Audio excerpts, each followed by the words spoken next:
De nuevo, muy buenas noches. Bienvenidos a este segundo o tercer evento para hablar acerca de lo que es la clínica del sufrimiento.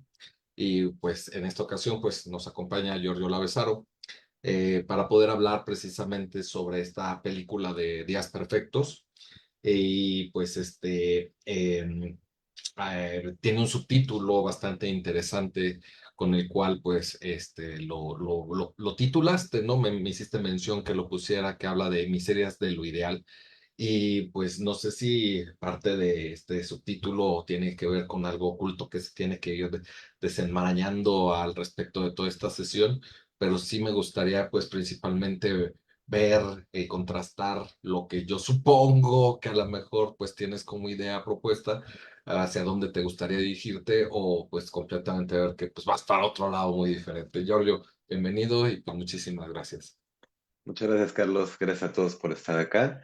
En efecto, no había caído en cuenta de que te había dicho el título, pero nunca te dije cuál fue la intención del título de ese asunto. Y bueno, pues llegaremos a ello, por supuesto. Si te parece bien, para un poco tener muy presente la película, me gustaría empezar haciendo un brevísimo bosquejo de lo que es la película, para quien no lo hubiera visto recientemente, la tenga más o menos a mano. Y además es muy sencillo, esto va a ser muy rápido porque la película en realidad tiene, aunque tiene mucho contenido, tiene poca trama, ¿no? Es decir, hay poco que contar sobre la película. Hay pocos personajes y de los personajes además sabemos también muy poco, ¿no? Porque no interesa, en realidad no interesa. Básicamente tenemos al protagonista que es Hirayama, que es al hombre al que vemos todos los días en su rutina, y que es un hombre que tiene muchas peculiaridades, ¿no? Una de ellas es que es un hombre muy callado. Es un hombre que vemos desde el primer día haciendo una rutina muy precisa, muy meticulosa, y vamos a ver que es una rutina que se repite todos los días, que llega hasta el fin de semana con sus variaciones y se va a repetir otra vez, ¿no? Y es rutina que incluye pequeñas cosas de cuidado personal, como levantarse, asearse, eh, acicalarse la barba, ¿no? Por ejemplo, cuidar de sus plantas, eh, salir, comprar un café de una máquina de café, tomar su furgoneta, dirigirse al trabajo, trabajar y de camino al trabajo escuchar música, ¿no? Porque es algo que de camino o de vuelta siempre está la música presente con él, terminar su jornada de trabajo, volver a casa. Ah, no, bueno, claro, siempre en medio está el sándwich, el glorioso sándwich que se come abajo de los árboles, de la franja de los árboles, la vuelta a casa, el arreglo de las plantas de nuevo, la lectura y dormir. Y repeat, ¿no? Esa es la vida de Hirayama. Y Hirayama se encuentra con algunos protagonistas, con algunos personajes como Takashi, que es su compañero de trabajo, su compañero diagonal empleado, un poco no se entiende bien si es su empleador o es su compañero, porque al final, cuando él renuncia, cuando Takashi va a renunciar, se las tiene que arreglar solo Hirayama.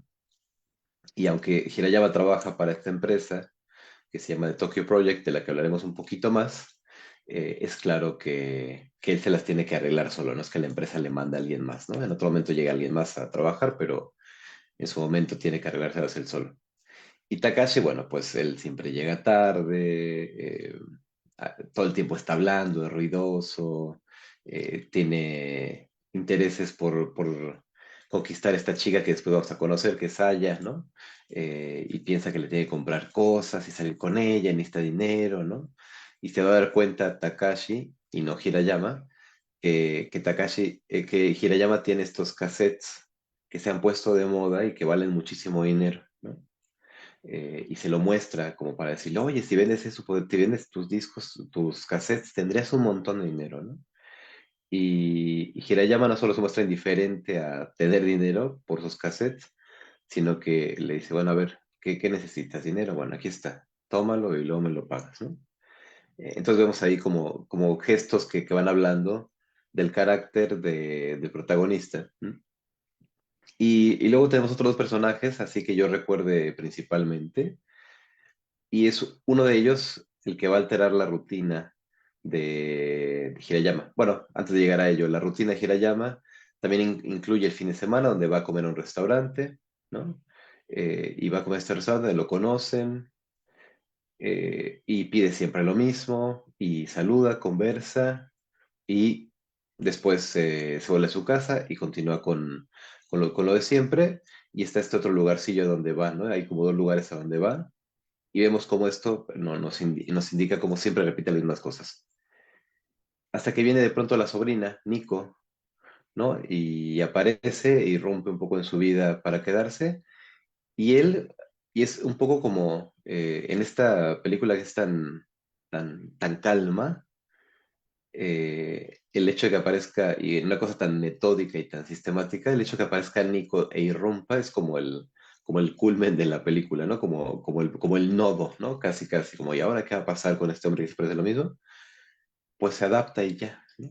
O sea, simplemente recibe a Nico, le da la bienvenida a lo nuevo, termina durmiendo en otro lado, pero su rutina más o menos es la misma, trata de no molestar a la sobrina le pide que lo acompañe, él va con ella, y cuando llega la hermana, la madre de Nico, Keiko, eh, también no se aferra a que Nico se quede. La madre regresa por ella, suena menor, quien ella me entiende, le dice, pues bueno, pues aquí está tu hija, pues llévatela y está bien, ¿no? Y solamente en este momento, cuando se encuentra con la hermana, vemos algunos indicios sobre la vida de Hirayama, ¿no? La hermana lo incita a visitar al padre, ¿no? Y le dice que ahora tiene un problema de memoria, que ya no se va a comportar como antes con él. Y él le dice que no, que está bien y se abrazan. Y antes de que se vayan, ella le pregunta, ¿de verdad limpias baños? ¿No? Ella que llega con una limusina, no, no es una limusina, pero llega en un auto bastante lujoso, y llega con chofer, ¿no? Donde da cuenta pues de un estatus social o socioeconómico muy elevado y muy en contraste con el del hermano, que vive en condiciones muy modestas, muy humildes y que hace un trabajo por lo demás que la hermana desdeña y que socialmente se desdeña de una manera muy particular, ¿no? Nadie creo que diría eh, así espontáneamente, como con orgullo, ¿no? Yo me dedico a limpiar baños, ¿no? Se siente como si fuera una especie de sobajamiento, ¿no? Y eso es un poco lo que se mira, digo, amén de los detalles culturales que se nos escapan en la película, porque no sabemos qué es lo que implique para un japonés limpiar baños, porque no hay manera de saberlo, sí que está ese detalle social o socioeconómico. Keiko se va, se lleva a la sobrina, él vuelve a su rutina,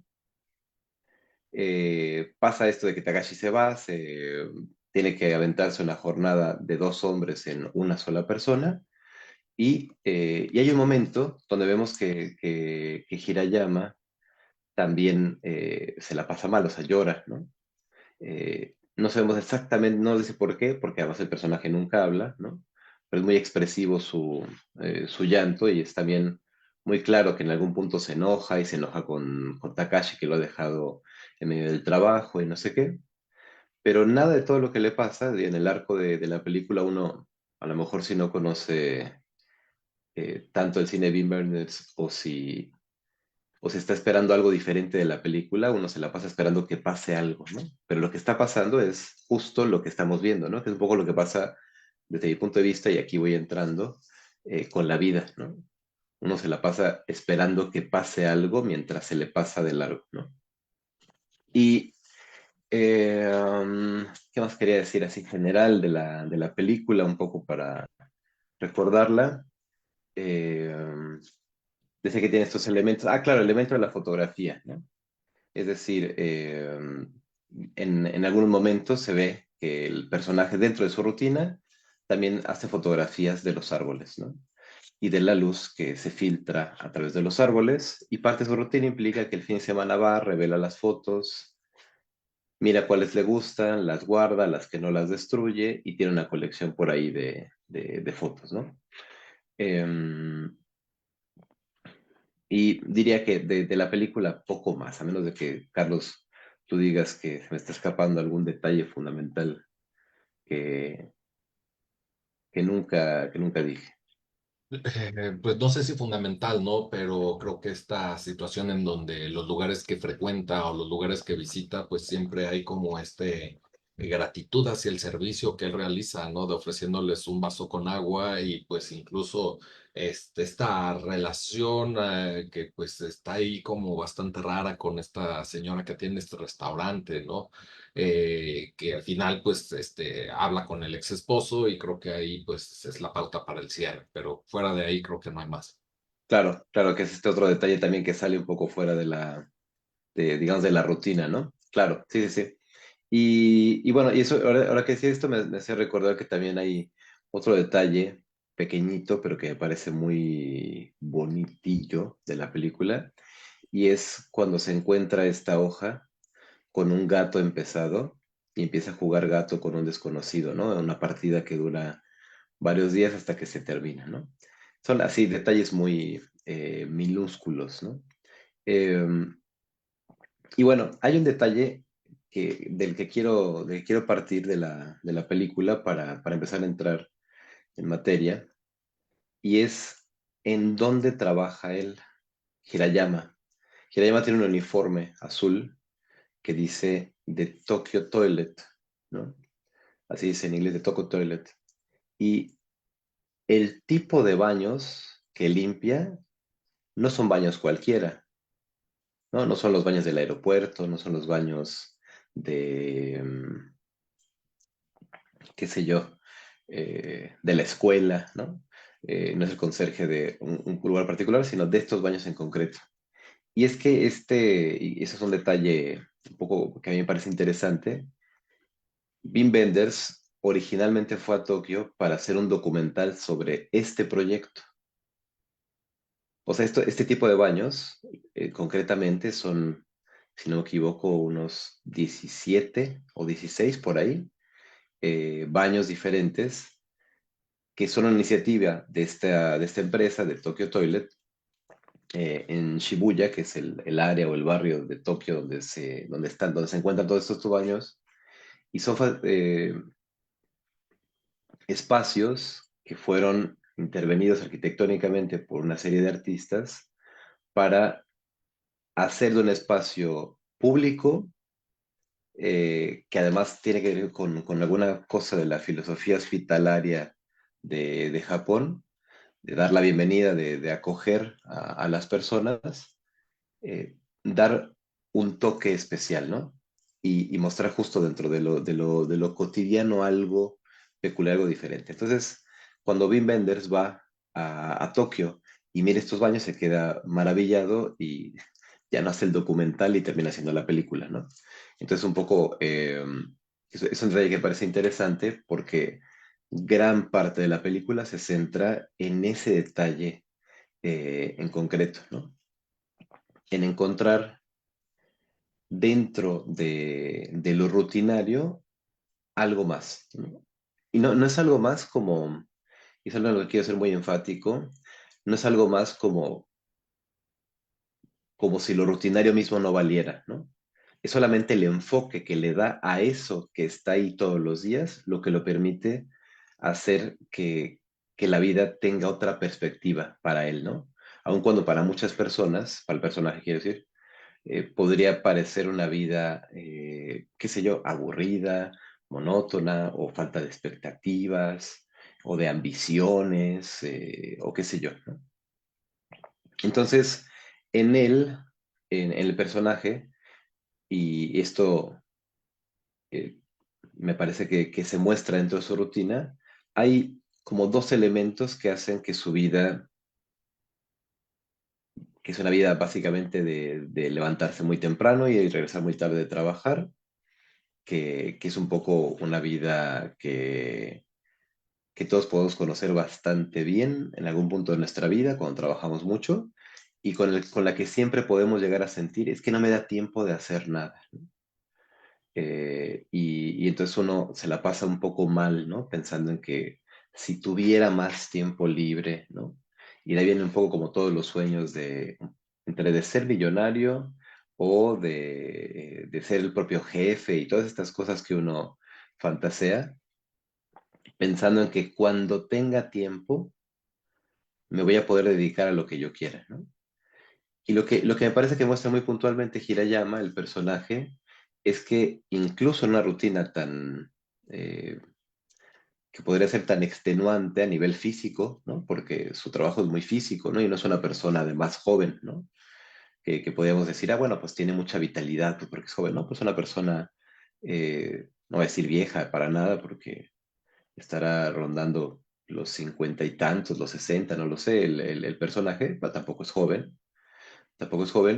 entonces no se le podría checar esta vitalidad a su juventud, sino al modo en que decide enfrentar su rutina de todos los días.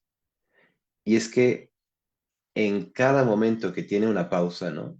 Que además podría ser, o yo al menos lo veía así, no sé cómo lo hayan visto, una persona que está limpiando los baños, que por lo demás, no sé qué relación tengan ustedes con las personas que limpian los baños, pero en muchas ocasiones lo que muestra en la película es justo que quien necesita usar el baño, un poco se importa muy poco de si la persona está limpiando, está trabajando, lo que sea, es como yo necesito usar el baño, permiso, ¿no?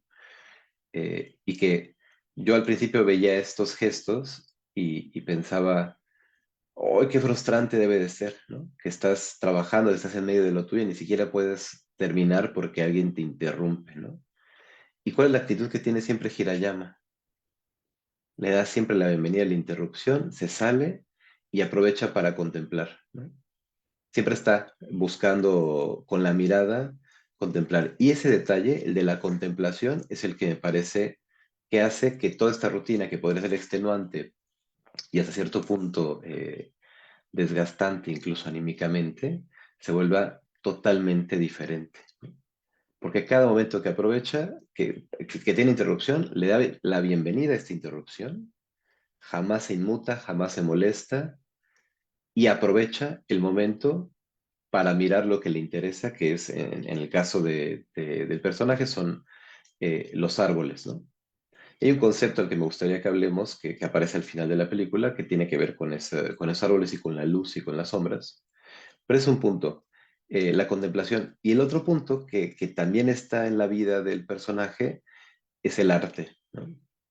Por un lado, en su hora de descanso, que se dedica a tomar fotografías con una cámara analógica. Por otro lado, la música que siempre lo acompaña, ¿no? Que además no es una música pretenciosa, ¿no? O sea, no es que se ponga a escuchar música clásica o música instrumental o música contemporánea, una cosa así muy elevada, entre comillas, intelectualmente, simplemente buena música, ¿no? Música, particularmente, él escucha un poco de rock, ¿no?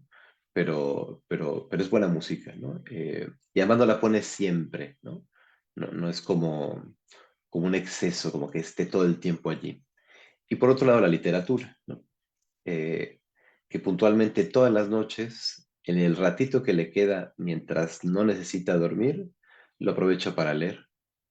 Y cuando termina un libro, va, se compra otro y se acabó, ¿no? Es básicamente los elementos de su rutina. Entonces es como si nos mostrara en estos pequeños detalles que no se trata de la cantidad de tiempo que tengamos, sino cómo aprovechamos el tiempo que sí tenemos, ¿no? ¿Cuántas veces no decimos, por ejemplo, uy, no, si yo tuviera más tiempo, leería más, o haría X o haría Y, ¿no? Y él con los ratitos que le quedan, con la pausa para comer y con el rato de que le... Ah, bueno, también está el cuidado de las plantas, ¿no? Que tiene que ver, según yo, con la contemplación, el cuidado de sus plantas, eh, que tiene que también las fotografía y las atiende y las mira crecer, ¿no? Y todos estos elementos son elementos que se nos presentan en medio de ser una rutina súper, que puede ser súper extenuante, que podría no dejar tiempo a nada más. Y bueno, ahora, mientras llevo ya media hora hablando, o casi media hora, me estaba dando cuenta que nunca he dicho que por supuesto que el diálogo está abierto todo el tiempo, ¿eh? Pueden abrir el micrófono, pueden alzar la mano virtual, todo lo que quieran comentar es absolutamente bienvenido, cuando sea. No, no hay un momento especial para decir, es ahora el momento de intervenir, ¿no? Todo momento es buen momento para intervenir. Bueno, cierro mi paréntesis. ¿Quieres decir algo, Carlitos? Mil cosas, o sea, realmente cuando yo veo la película, sin esta afán previo de saber de qué se trata, y como tú utilizas la palabra, pues, adecuada, creo que pudiera, coincidir con esta parte de la contemplación, veía o ponía mucha atención en precisamente muchos elementos que iban pasando y que precisamente pues yo coincido con ahorita hasta el momento mucho de la mirada que tú tienes, ¿no? En ese sentido de cómo no se inmuta, cómo empieza la película, ¿no? Con este niño que está perdido en el baño y cómo es que entonces lo toma de la mano, sale y pues la mamá llega gritando, buscándolo y pues simplemente se percata que pues una persona de intendencia pues lo tiene tomado de la mano y lo primero que hace no es como una gratitud, un gesto hacia él, sino agarra al niño y le limpia la mano, ¿no? Y cómo precisamente, pues, él no se inmuta viendo otras personas que en ese momento, pues, se encabronaría, que poca madre, no sé, ¿no? Sí, Y paradójicamente al final, pues hasta el mismo niño es el que se voltea y se despide y él sonríe. Entonces, poner atención en estos detalles, en cómo precisamente de ver el árbol que se encuentra frente a sus ojos y ver un pequeño brote que está saliendo de la tierra y cómo se acerca hacia el brote, pero no solamente es voy por el brote y tan tan se acabó, sino enfrente de él aparece pues como un monje, lo interpreto de esa forma y antes precisamente de agarrar el brote es como me percato que, que él está y es como también darme ese tiempo de saludarlo o de respetarlo o venerarlo y posteriormente también recoger a ese brote. Entonces, ir poniendo atención en cada uno de esos detalles de lo cotidiano, de lo simple y por supuesto también otras cosas que me quedé con la duda, la incertidumbre en el sentido de ver a una persona indigente aparentemente loca, ¿sí? Que nunca encajó del todo en precisamente lo que estaba sucediendo y que salen diferentes cuadros. Y como bien mencionas, esta otra parte del sándwich, ¿no? Esta forma de comunicación con otra persona que estaba a su lado, parecía una chica donde pues hasta él sonreía y ella pues tampoco se inmutaba, él a veces volteaba, hasta yo pudiera interpretarlo como pues temeroso de la respuesta y la otra chica con una mirada perdida, ¿no? Entonces eran cuestiones que sí me quedaba yo interrogándome qué era lo que sucedía o cómo esas piezas iban encajando en ese todo, ¿no? sí. Y yo creo que, por ejemplo, estas piezas que nos terminan de explicar, me parece que son detalles que bueno que señalas, porque parece que son detalles que forman parte de la vida cotidiana de cualquiera, que si uno pone suficiente atención a ciertos elementos, pues justo no los entiende, como que, ¿qué hace esta persona aquí todo el tiempo que no? Pues quién sabe, ¿no? Y es que tampoco hay necesidad de saber, ¿no? O sea, él, por ejemplo, la cuestión de la indigencia, ¿no? Que, que a veces uno, o al menos yo, tenía un poco la imagen claro, sí, en ciertos lugares uno seguro no ve indigentes, ¿no? Y pues no es cierto, ¿no? La gente sin techo vive en todo el mundo, ¿no? En algunos lugares es más visible, en otros menos. Eh, Aquí en Italia, por ejemplo, al principio me sorprendió, ¿no? Cuando empecé a notar que también había personas sin techo, que luego son completamente distintos a lo que podría haber visto, por ejemplo, en México, pero como sea, gente siempre sin techo, y están siempre impregnando la cotidianidad, o sea, uno en algún punto se acostumbra, no importa cuánto los vea o cuánto no ponga atención en ellos, o sea, que tanto aparezcan, pues, ¿no? En la cotidianidad, al final uno se acostumbra, pero no se acostumbra como el personaje con su rutina, se acostumbra en el sentido de que deja de verlo, deja de poner atención a estas cosas, ¿no? A estos elementos que siempre están ahí y que con suficiente curiosidad, o sea, y justo con la mirada del personaje, uno logra interrogarse, pero ¿y este tipo quién es? Pero ¿y esta chica que está ahí en el parque quién es, no? Pero claro, nos podemos, según yo, interrogar por esto porque él lo nota, ¿no? Porque él nota estas peculiaridades dentro de la cotidiana, porque no pasan a segundo plano, porque no son parte del relleno, sino que él las ve, ¿no? En primer plano y por eso las notamos, ¿no? Eh, pero según yo no tienen como ninguna ulterior explicación, ¿no? Porque no la necesita ni el personaje ni la película, ¿no? No, Es quien lo decir, necesita soy yo. sí, sí, sí. Claro, claro, ¿no? Pero bueno, hay un montón, en ese sentido, hay un montón de interrogantes, ¿no? No solamente esto, ¿no? Como por ejemplo, ¿qué pasó exactamente entre él y su hermana? ¿Qué pasó con el papá?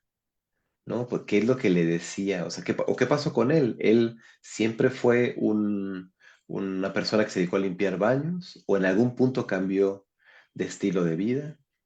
Yo en mi afán de Eh, buscar estas explicaciones, sí, sí, iba como llenando estos huecos, ¿no? A lo ujú, mejor escuché lo que yo quería escuchar, sí, pero sí es como si el papá fuera alguien pues muy estricto, muy demandante y de alguna forma pues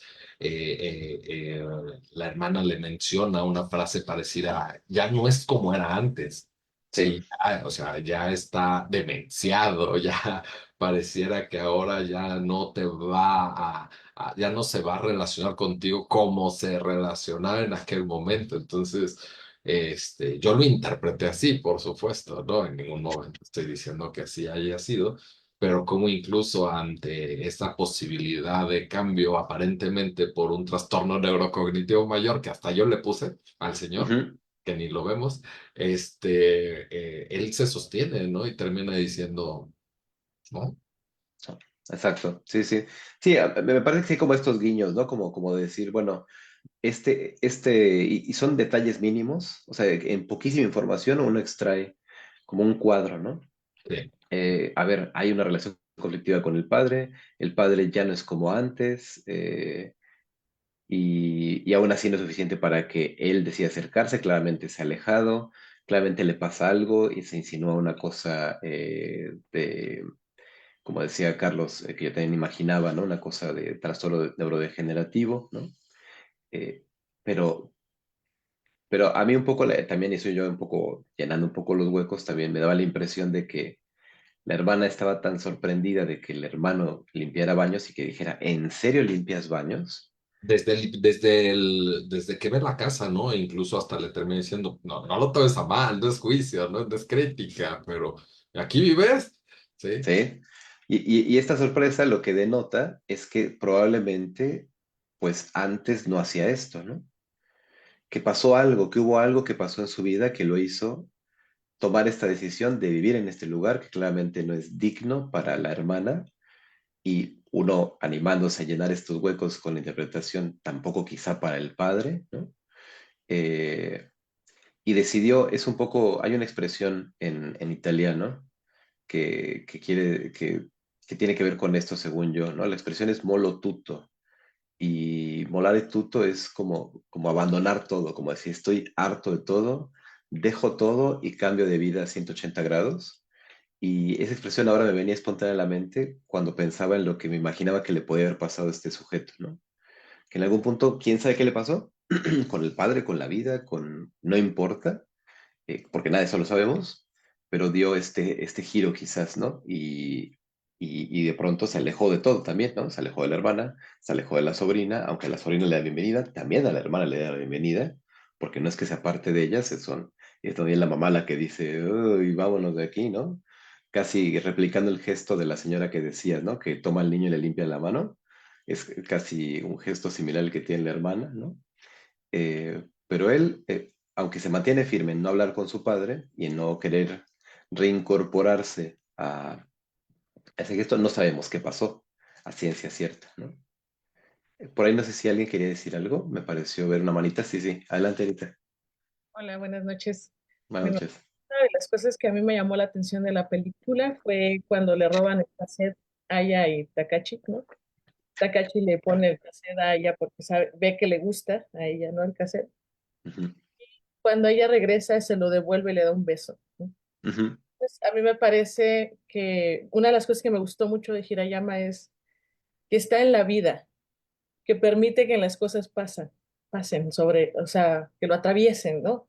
Todo lo que lo atraviesa, porque puede no hacer las cosas, ¿no? Pudo haber dejado el Ujú. niño ahí, Sí, pudo haber dicho, ahí quitarles el cassette, pudo haber hecho muchas cosas. Y también Takashi lo cuestiona, así, pues, en todo esto gastas, ¿no? Porque va en la furgoneta y de ahí lleva papel y lleva todos sus utensilios para limpiar los baños, parece que disfruta la actividad. Entonces, eso es una de las cosas que me gustan, él permite que las cosas pasen, ¿no? Le pasen a él, está ahí nada más, ¿no? Eso me... exactamente, sí. Sí, es como si le diera la bienvenida a todo lo que pasa, ¿no? O sea, incluso frente a esto, que uno podría pensar es que estos tesoros que tiene, sus cassettes, su música, que además valen mucho dinero, ¿no? Podría a lo mejor enojarse, ¿no? Porque se lo roba Takashi. eh, y no es que le sea indiferente en el sentido de que no le importe, es que le es indiferente porque le da la misma importancia a todo, ¿no? O sea, le da la bienvenida a todo, ¿no? Y entonces, ¿no está el cassette? Pues bien, venga, ¿no? Regresó el cassette, pues bien, venga. Que me da un beso, pues bien, venga, ¿no? O sea, es como eso, como un continuo bienvenir todo lo que llega, ¿no? Incluso, y esto me parece bien importante, es un continuo bienvenir todo lo que venga, incluso emocionalmente. Porque no es como que sea un monje zen que esté todo el tiempo en paz, ¿no? También se encabrona, ¿no? O sea, cuando Takashi no va, también está enojado y le da la bienvenida al enojo. Y cuando se va la sobrina y pasan estas cosas, también está triste y se permite llorar, ¿no? Entonces, no es como que sea impasible, ¿no? No es esta contemplación artificiosa, es una contemplación muy activa, ¿no? Y de bienvenida todo el tiempo a todo lo que pasa. Abril,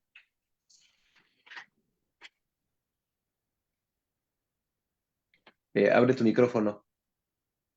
Si no, vamos a tener que leerte los labios y yo con mucho gusto lo intento, pero Ya, buenas noches. buenas noches. Este, a mí, tomando un poco esto que dijiste hace ratito de que pareciera que su familia no fue digno en algún momento para su familia, o sea, no lo miraban con dignidad o algo así. Bueno, a mí algo que me llamó la atención fue que, gracias. Bueno, yo interpreto eso, ¿no? A mí me parecía que la mirada de él hacia todo era una mirada justamente como con respeto de todo y de quien fuera. Porque yo viendo la película decía, ¿y ese loco qué hace ahí que? O el chavo que le pide dinero, y yo, ¿y este abusivo qué? Y su hermana que lo trata así, yo, ¿y esta por qué la trata así? O sea, yo como dándome por el maltrato que le hacen, Ujú, ujú. o preguntándome, ¿ese loco de ahí qué? Ajá. Pero él jamás hace una expresión, negativa o como tú no mereces ser mirado con dignidad o no, o ni siquiera te limito de mi mirada, ¿no? O sea, él se fijaba justamente en lo que nadie se fija y le daba la bienvenida como con esta aceptación. Entonces, Sí, un poco con lo que dijiste que él no fue mirado con dignidad, yo lo que sentí fue que él miraba de esa manera a la vida, al mundo que a él lo rodea. sí, justo es como darle, gracias Abril, como darle la dignidad justa a todo lo que sucede, ¿no? Y justamente él mira, por ejemplo, al que nosotros categorizamos ahora como loco, indigente o ser extraño, él simplemente lo mira, ¿no?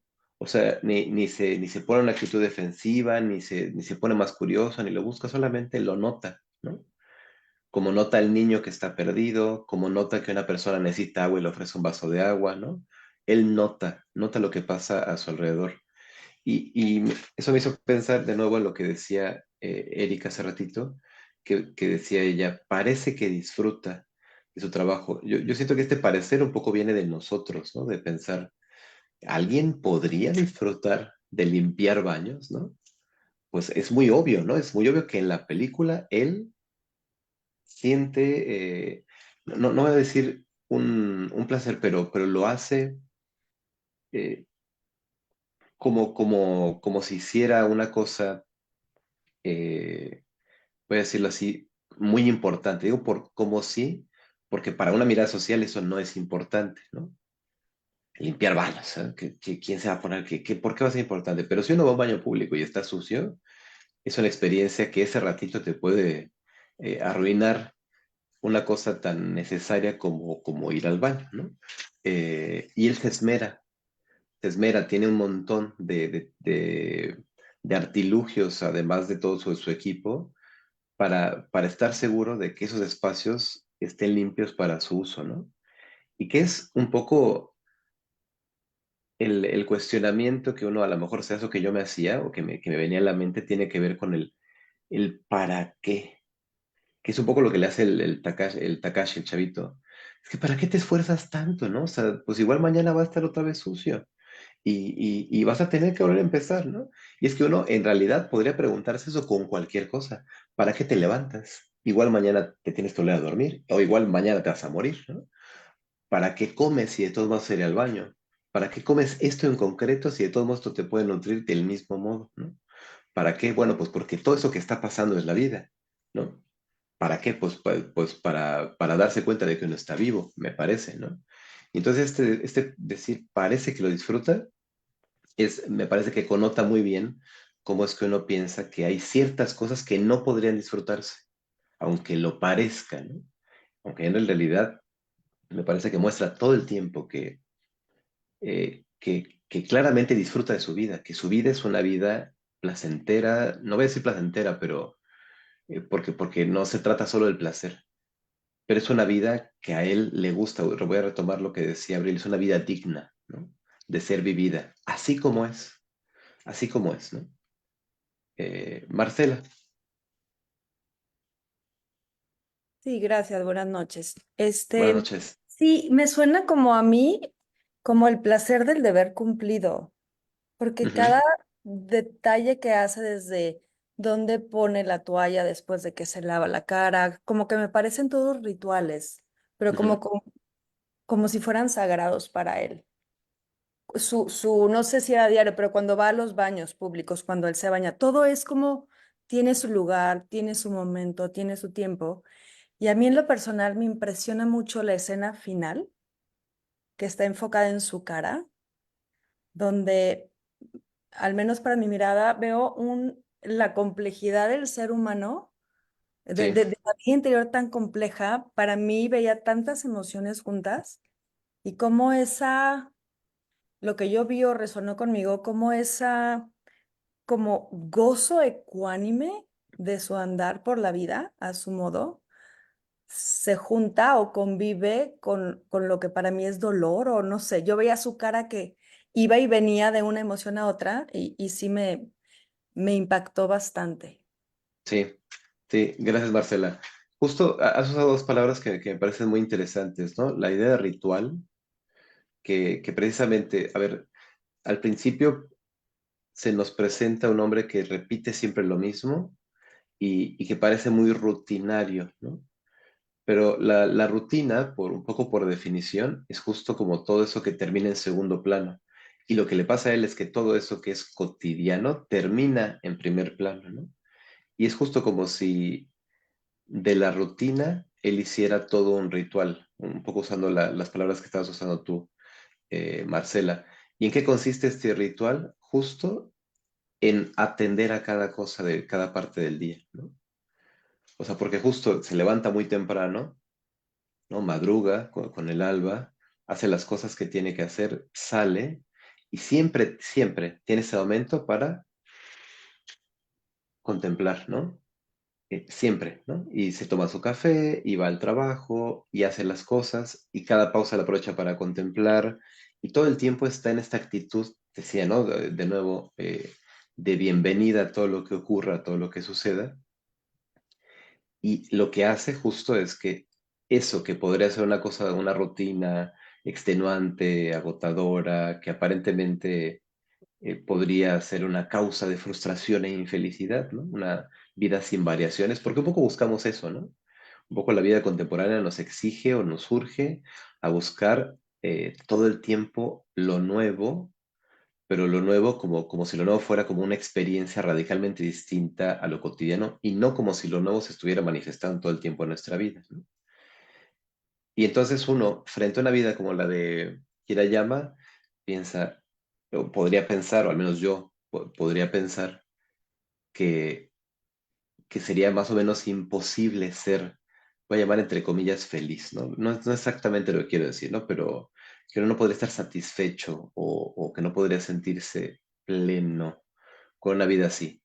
Y lo que hace Wim Wenders a través de Hirayama es darle la vuelta a esa idea, darle la vuelta a que dentro de una vida tan exigente y tan rutinaria, todo se puede convertir en un momento especial, de cierta manera, ¿no?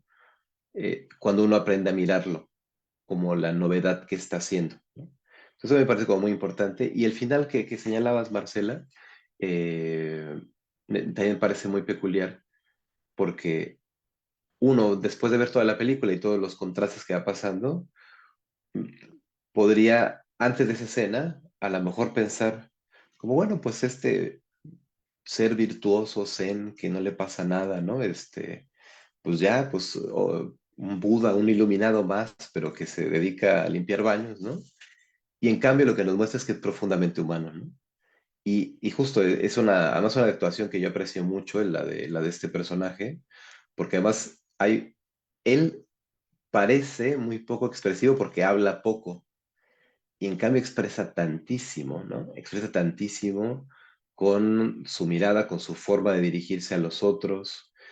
Uno puede dar cuenta de cómo se siente, aunque no diga nada, ¿no?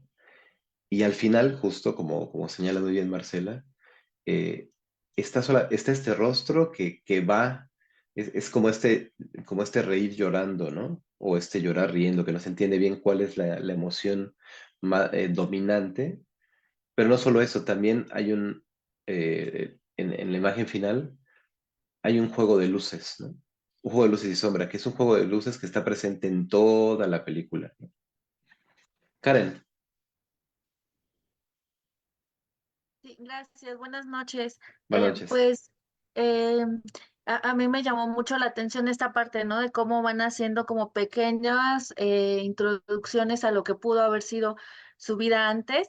Y creo que eso también es bien importante en la película, ¿no? Como marca un antes y un después, aunque esté como en el transcurso de la película, Ujú, como que a mí me hizo pensar, o sea, el hecho de él decidió esta vida porque la vida que tenía antes no era lo que, bueno, es lo que yo pensé, ¿no? Con las diferentes em, pausas que va viendo y cuando ya queda un poco más claro con esta parte de la hermana, esta parte de que él eligió esa vida, ¿no? Es una vida que él eligió, que él decidió, porque entiendo que, bueno, así que es como yo lo interpreto, que la ujú, vida que tenía antes no era lo que él quería, ¿no? Y por eso me da la impresión que esto que pudiera parecer de repente como algo, sí, que quizá no sería como común que gustara, creo que lo voy a decir así, ¿no? Así lo pienso ahorita, como que le llena o le satisface en el sentido que es algo que ya tenía una vida antes,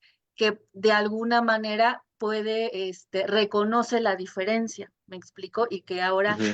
este, sí, lo eligió de esa manera, así lo comprendo. Sí, gracias, Karen. Sí, claramente, aunque como decíamos, ¿no? Hay muchas cosas que no se ven en la película, se infieren o se intuyen por cosas que van pasando, y claramente hay un antes y un después. O sea, por eso yo decía hace ratito esa expresión de molo tuto, ¿no? Que hay un momento, no sabemos nada de la vida del personaje antes, pero sí podemos dar cuenta de que hay un cambio. Y este cambio, que para la hermana es como de, tú vives aquí y tú trabajas de esto, ¿no? Con esta como repulsión para él significan todo, ¿no? O sea, haber dejado lo que sea que haya sido, que uno un poco dejando volar la imaginación podría pensar, bueno, a lo mejor tenía otro tipo de trabajo o estaba en otro tipo de estatus económico, ¿no? Y claramente lo que sea que haya pasado con el padre o con la vida eh, fue parte de lo que se reveló como que no estaba siendo suficiente para él. Y entonces en lugar de ir, y aquí es donde empieza a apuntar o a dibujarse porque he titulado Miserias de lo Ideal, o subtitulado a este cine debate, en lugar de ir como vamos normalmente por los mensajes sociales que todo el tiempo están golpeándonos, como el burro que va detrás de la zanahoria que tiene colgada de frente, ¿no? Que siempre va avanzando pensando que en algún punto va a alcanzar eso que está enfrente y que lo que necesita es avanzar más, ¿no? Que lo voy a traducir de esta manera, que uno tiene poco dinero, bueno, pues lo que necesita para estar bien es tener más dinero. Que uno tiene poco tiempo, pues lo que necesita para estar bien es tener más tiempo. Que uno tiene poca salud, pues lo que se necesita para estar bien es más salud, ¿no? Y todas estas cosas que todo el tiempo nos están eh, llegando de los diferentes medios en los que convivimos, llámese redes sociales, publicidad, etcétera, la familia y demás, y siempre premiar socialmente a la aspiración, ¿no? Hay un premio social por no conformarse, ¿no? Incluso la idea del conformismo es vista como una resignación pusilánime, ¿no? Eh, y en cambio él es como si hubiera encontrado, quién sabe qué le pasó, pero es como si hubiera encontrado un momento en su vida la clave de no es hacia adelante donde tengo que ir. Tengo que cambiar de vida, pero no tengo que conseguir más. Tengo que encontrar un modo de que mi vida, así como la viva, sea disfrutable para mí, ¿no? Y lo encuentra de esta manera, ¿no? Me parece muy claro que lo encuentra de esta manera, aunque para toda la gente que esté alrededor sea completamente incomprensible, ¿no?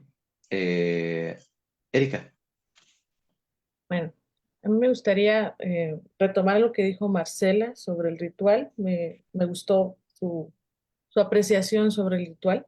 Y creo que tiene que ver con repetir y reproducir, ¿no? Digamos, el ritual hay una estructura repetitiva, pero al mismo tiempo se reproduce porque es singular. Cada vez es singular. Entonces, la vida, la vida de él, o sea, a pesar de que parezca rutinaria, cada rutina es singular, porque no pasa lo mismo un día que otro, ¿no? Siempre está cambiando lo que ocurre en esa estructura de rutina que él crea, ¿no? Y me gusta esa idea. Y también pensaba ahorita que mencionaban lo que la hermana le expresa y también Takachi, son como las voces del sentido común, ¿no? Que nos sugieren y nos invitan a pensar la historia del personaje, ¿no? A partir de cómo ellos se encuentran con esa historia o con él, ¿no? sí. Entonces, era como participar eso. Gracias, Erika. Sí, en efecto, ¿no? La película está rodeada también, o sea, las personas que tienen más participación en diálogos no son el protagonista, sino los otros, ¿no? Que cuestionan, que se preguntan, como probablemente también el espectador, pero ¿cómo puede disfrutar esto? ¿Pero por qué le pone tanto esmero? Pero ¿cómo puede vivir así, no? Y un poco, no sé quién le pudiera haber pasado, pero me parece común si estuviera pasado, la cara que tiene la hermana es muy representativa de lo que me parece que socialmente significa limpiar baños, ¿no? Como, es un poco como el tipo de trabajo que cuando uno dice yo hago esto, uno espera escuchar, bueno, pero ¿cuáles son tus planes en la vida, ¿no? O sea, está bien, o sea, seguro limpias baños, pero pues porque no te queda de otra o porque tienes alguna otra aspiración. ¿Cuál es tu aspiración, no? Y la apuesta de Hirayama como personaje es como no aspirar, ¿no? Como decir, ¿qué es lo que hago? Pues lo que hago, ¿no? Y ya está, ¿no? Y dentro de lo que hago, lo que encuentro son los momentos para encontrar en esto que podría ser, no sé si sería lo más bajo, ¿no? Porque me parece que darle escalas es siempre dar un juicio de valor a cualquier tipo de trabajo, pero sí que socialmente se mira como de las cosas que alguien no aspiraría a querer hacer, ¿no? Y él, en cambio, justo en esta eh, denotación de que hay un cambio de su vida en un antes y un después, a lo que termina dedicándose, que no aspirando, es a esto, que es una cosa totalmente simple eh, en su ejecución, quiero decir, pero que él en esa simpleza encuentra el modo de hacerlo siempre con mucho esmero, con mucha dedicación, ¿no? como si la vida se le fuera en ello, voy a decir. Y dicho así, me parece que es justo lo que pasa, que la vida se va en ello, ¿no? Y es que, por supuesto que sería, entre comillas, igual dejar el baño así como Takashi, ¿no? Ahí Arai se va, pues medio para cumplir con el trabajo, y en cambio, Hirayama lo que muestra es que, que encontrar satisfacción en lo que uno hace y hacerlo bien eh, va más allá de del resultado que esto tenga, ¿no? O del efecto o el impacto que pueda tener. Abril.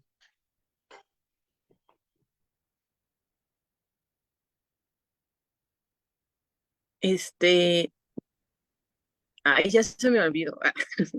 Es que habías mencionado ahorita algo sobre que decías que él no se tenía que esforzar mucho para vivir bien, ¿no? Ujú. Algo que estás mencionando. Y un poco complementando esa idea, algo que a mí me enterneció fue que tampoco tenía que hacer mucho, o sea, parecía que no se esforzaba tanto y en hablar con los demás o en adaptarse a los demás, ¿no? Y a pesar de eso, las personas que estaban cerca de él le mostraban su afecto. Sí. O sea, solo siendo él, no tenía que hacer más que ser él. Y con eso las personas lo miraban y parecía que querían estar cerca de él y le demostraban su afecto, ¿no? La chavita escuchando la música que a él le gustaba y luego que le dio un beso. Su sobrino también, su sobrina también teniéndole confianza, durmiendo en su casa, incluso ni se fijó y se iba a cambiar enfrente de él y él respetó eso. Eh, Ahí ya se me olvidó cuál otra, pero el punto al que voy es ese, ¿no? O sea, parecía que él no tenía que esforzarse para tener eso, ¿no? Solo Sí. era él y a pesar de eso, pues recibía estas muestras de afecto y las recibía bien, ¿no? Y se me quedó mucho esta parte donde la chava le da un beso y al otro día él pone la canción de Perfect Days. Ujú. Ajá, como tomando esa muestra de afecto y sintiéndose bien por haberla recibido. Sí. Gracias, Abril. Justo, y retomo de lo que dices de nuevo, me parece que está inmiscuido en el subtítulo que he elegido para esto, ¿no? Parece que la gente quiere estar cerca de él. O sea, nosotros vemos que la gente se le acerca, que le da la bienvenida, que le gusta estar con él, pero aún así tenemos la duda, parece, ¿no? Parece porque un personaje así, que se dedica a limpiar los baños, ¿no? Como si este edicto social de la dignidad de ciertos trabajos o de ciertas personas que valen más o menos de acuerdo a lo que se dedican, eh, fuera más fuerte que lo que estamos viendo en pantalla. Lo que estamos viendo en pantalla es que la gente se le acerca, que la gente quiere estar con él, que la gente lo aprecia, ¿no? Como la persona que siempre le regala su vaso de limonado, de lo que sea, y le dice por su arduo trabajo, ¿no?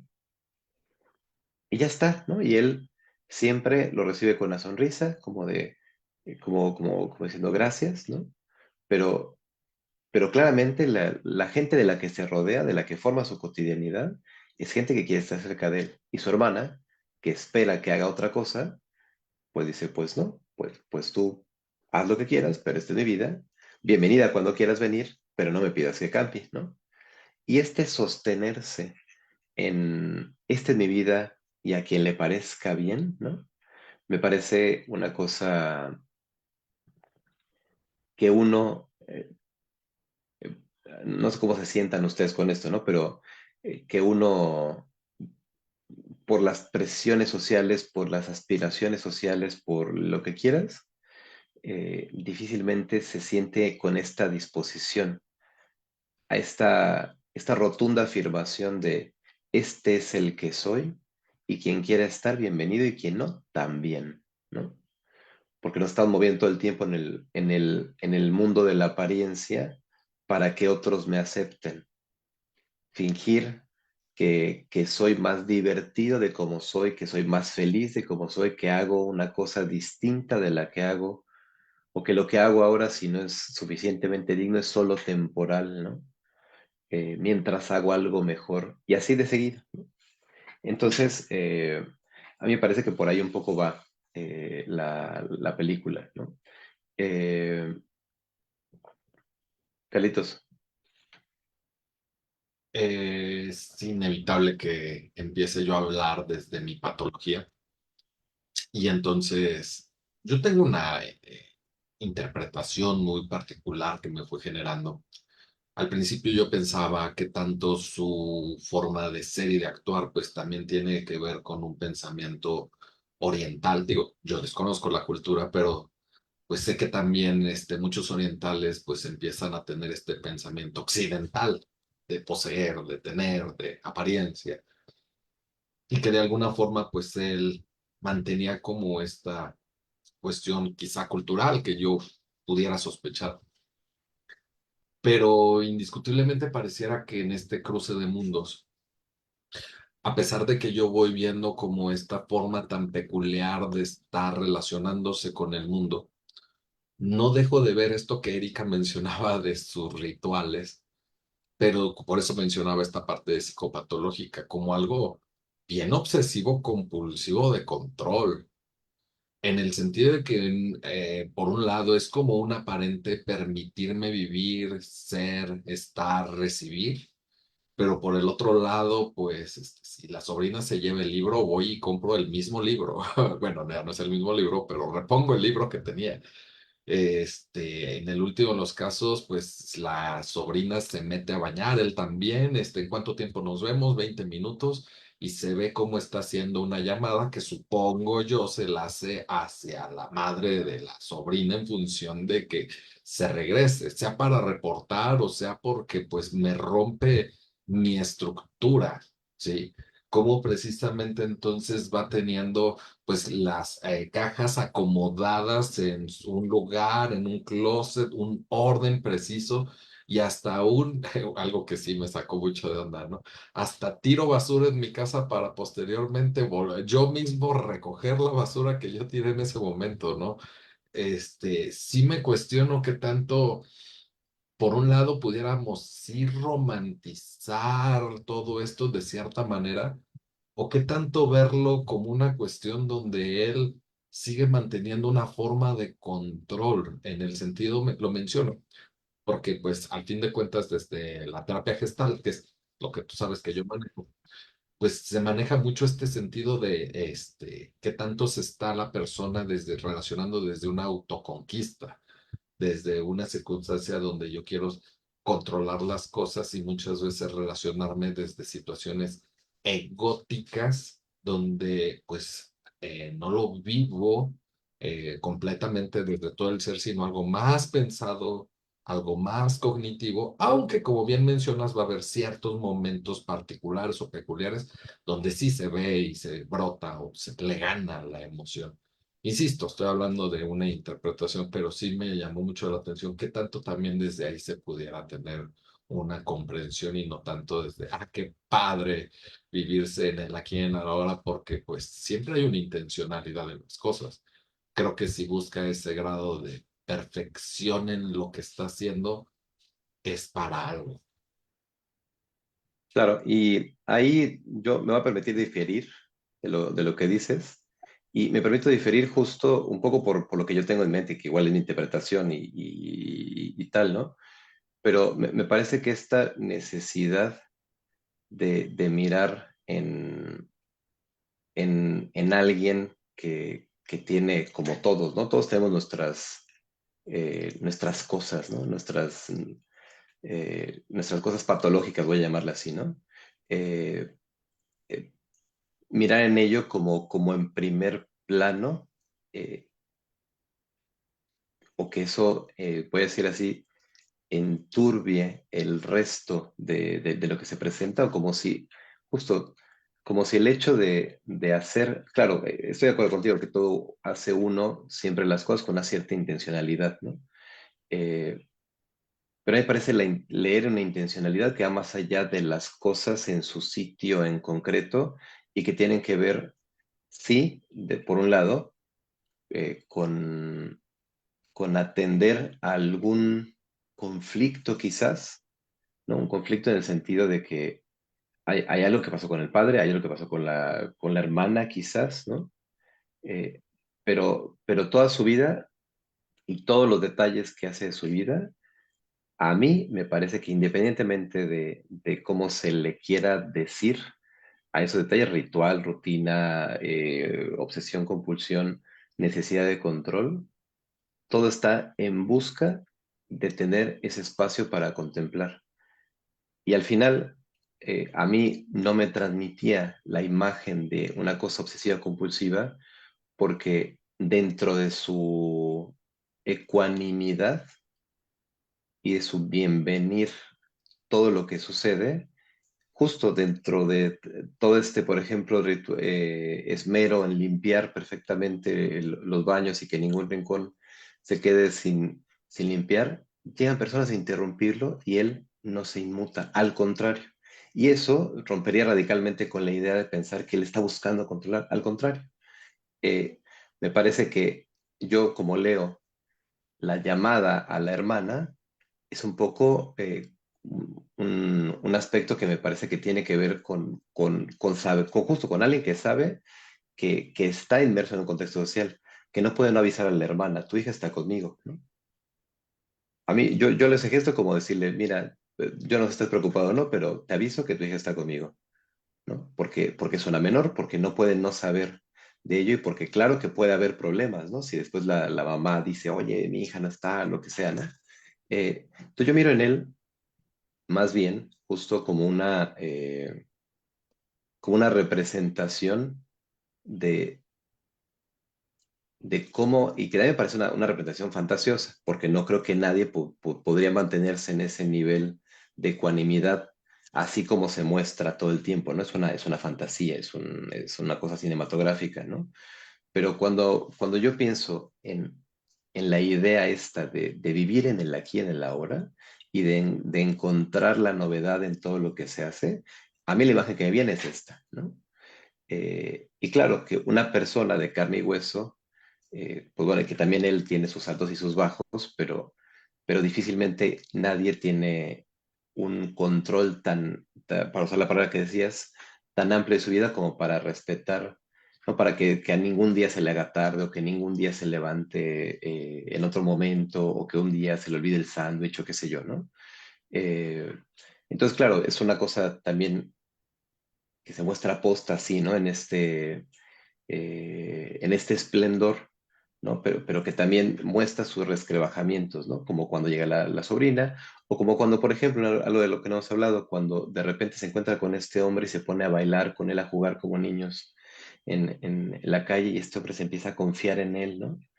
Y así se ponen a beber en la calle, o sea, ese tipo de cosas, ese tipo de espontaneidad, me parece que iría radicalmente en contra de la imagen que uno tendría de lo compulsivo y del control, ¿no? Pero bueno, pues son miradas. Y Sí, por claro. ahí, Jacob o Jacob, no sé cómo, bienvenido. ¿Qué tal? Buenas noches, ¿sí me escuchan? Buenas noches. Sí, Bueno, buenas noches. A mí bueno, ahorita con los comentarios, ¿no? Me hago memoria de las escenas y de cómo estaba, en cierta manera, como dividida la película, ¿no? Que terminan los días y hay estos como cortes, ¿no? De luces y sombras y demás. Ahí disculpe, pero acá anda mi gatita, también se incluye.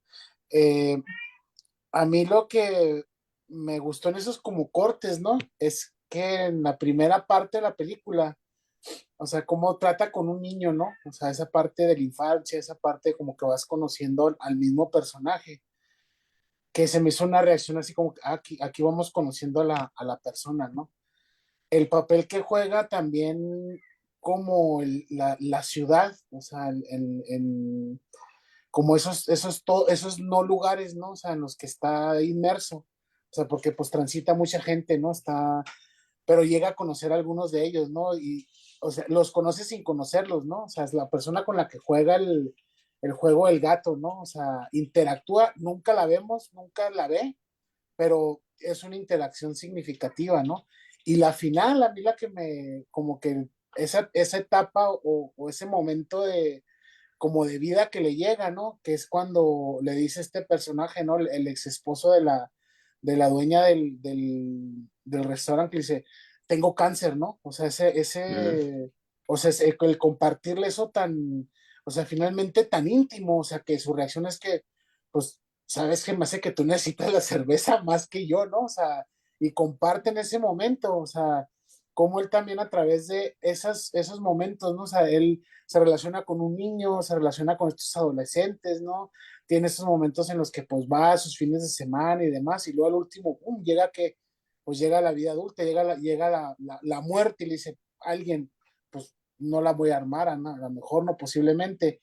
Y me agradó mucho esa, o sea, sobre todo la parte final, que aunque el personaje este le dice, no, o sea, trátala bien, ¿no? O sea, quiérela mucho, yo la regué, pero necesitaba compartir, ¿no? Esta noticia con ella, ¿no? Y pues lo recibe ella con cariño, ¿no? También con ese amor que se tienen o se tenían, que no es una película que ruedan los créditos y, hubo una gran boda, ¿no? Y fueron felices para siempre, ¿no? O sea, uno hace sus, o sea, queda esa como, o sea, en su misma rutina, en su mismo día a día, pues su felicidad está en ese día perfecto que es el día, ¿no? El día a día en el que abre los ojos, sale, a mí me gustaban mucho las escenas cuando salía de su casa y Sí, tomaba ese respiro, ¿no? Así como que, y volteaba para arriba, o sea, eso muy, a lo mejor muy zen, ¿no? Pero también de ponerse en ese presente que sin importar que fueran baños o lo que sea, o sea, es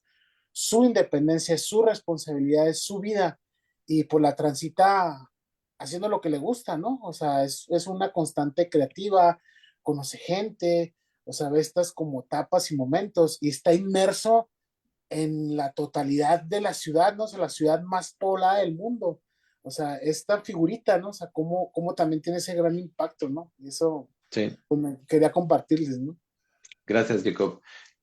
Voy a retomar lo que decías, que justo es un elemento que no se había tomado, que estaba esperando algún punto para introducirlo, que tiene que ver con los sueños que él tiene, ¿no? Los cortes de los días y sus sueños son sueños muy particulares porque son sueños en blanco y negro, que se nos muestran en blanco y negro, y que siempre lo que nos muestra, independientemente de las escenas que son enigmáticas en el sentido que es difícil como darles un sentido concreto a la vida de la persona, del personaje o qué sé yo, eh, pero siempre hay este juego de luces y sombras, ¿no?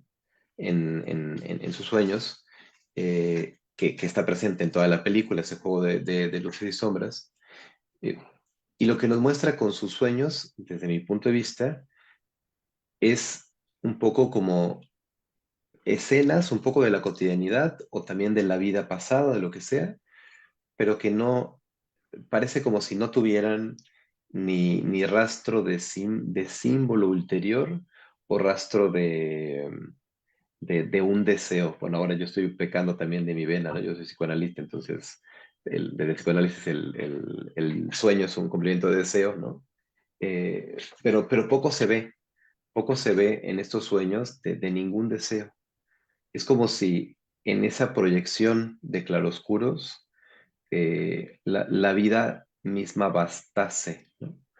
Y ahora, una cosa que también querría decir, retomando un poco y aprovechando lo que decía hace rato Carlos y lo que comentaba yo de lo que decía Carlos, eh, que, que ciertamente la imagen que tenemos del personaje es una imagen que, que no es de carne y hueso, ¿no? O sea, una persona por más iluminada, zen, eh, trabajada, salida de psicoterapia, qué sé yo, que pueda estar, ¿no? Espiritualmente conectada, etcétera, uno no puede mantener ese... Es que no quiero decirle bienestar, porque no quiero que se confunda con felicidad y estas cosas, sino este estado sin poner ningún otro adjetivo, este estado perpetuamente, ¿no? Porque siempre hay cosas que hacen que irrumpan y que yo me frustre y que no pueda contemplar ni dar la bienvenida a la novedad, y así es la vida, ¿no? Pero al menos lo que sí demuestra, me parece, Wim Wenders en la película, es que ni siquiera estaría seguro, por ejemplo, de que el personaje le guste propiamente su trabajo, o sea, que sea un trabajo que diga él, ah, qué maravilla, vamos a limpiar otro bañito, ¿no? O sea, no estoy muy seguro de que haya un disfrute en el sentido de, he elegido esta profesión porque es lo que más me gusta hacer, sino al contrario, yo hago esto y disfruto de lo que hago, ¿no? No porque sea no porque sea mi ideal, ¿no? Porque yo lo que más querría hacer en la vida, sino porque es lo que efectivamente hago. No sé si me explico la diferencia, ¿no? Que tiene que ver justo con este gesto, que de ahí parte mi intención de llamarle miserias del ideal, de aceptar lo que sí está siendo en este momento. Más allá de que uno quiera o no cambiar, mejorar o que como le quieran llamar, ¿no? Está muy bien tener, voy a decir así, sueños, aspiraciones. Está muy bien. Aquí no estoy diciendo que renuncien a todo y se vayan a limpiar baños, ¿no? ¿O sí? No estoy diciendo eso. No estoy diciendo eso, pero lo que sí estoy diciendo es que vivimos inmersos en la idea de que la felicidad, eso que se llama entre comillas felicidad, está en otro lugar, en otra profesión, en otro tiempo, en otra ganancia económica, en otro cuerpo.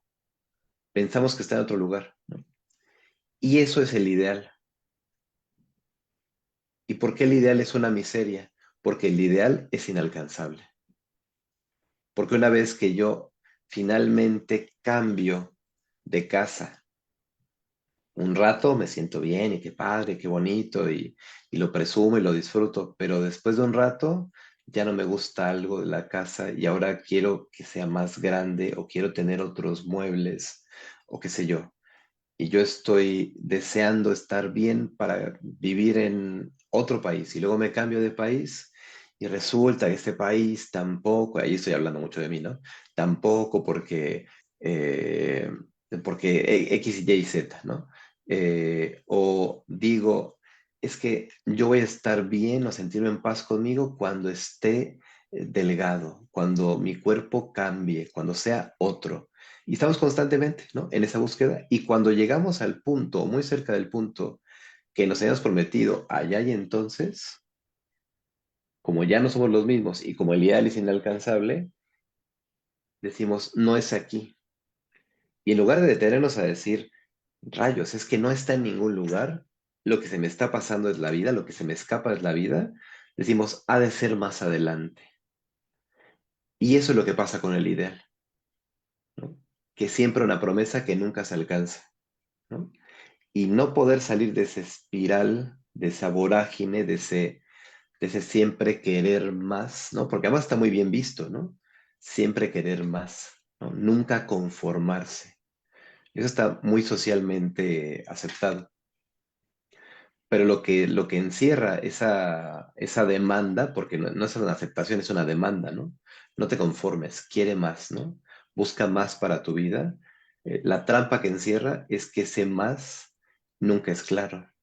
Y ese más es siempre abstracto, ¿no? Porque de verdad no hay cantidad de dinero, de tiempo libre, de personas, de actividad sexual o de lo que cada quien busque más, que llene el vacío que uno está sintiendo al buscar alcanzar ese ideal. Y entonces, me parece que la película juega muy bien con esto, porque lo que muestra es que esa satisfacción, plenitud, no sé cómo llamarlo, porque todo eso tiene connotaciones demasiado positivas y no solo se trata de lo positivo, pero ese estado, para volver a un término más neutro, es alcanzable en cualquier momento de la vida. Incluso viviendo en una casita pequeña, teniendo una rutina extenuante y limpiando baños públicos, ¿no? incluso, ¿por qué digo incluso? Pues porque todo lo social está ahí, un poco demandando que él haga algo de su vida, ¿no? ¿Cómo se va a dedicar solo a limpiar baños? Pues es que esa es la vida, ¿no? Como la vida de cada uno de nosotros. Lo que sea que cada quien haga, ¿no? Que uno está pensando, hago esto, pero me gustaría hacer quién sabe qué. O disfruto de esto de mi vida, pero yo voy a estar mejor cuando logre, y ahí puntos suspensivos, cada quien rellena con lo que sea, ¿no? Cuando logre X, ¿no? Y lo que se nos va pasando mientras buscamos ese ideal es la vida.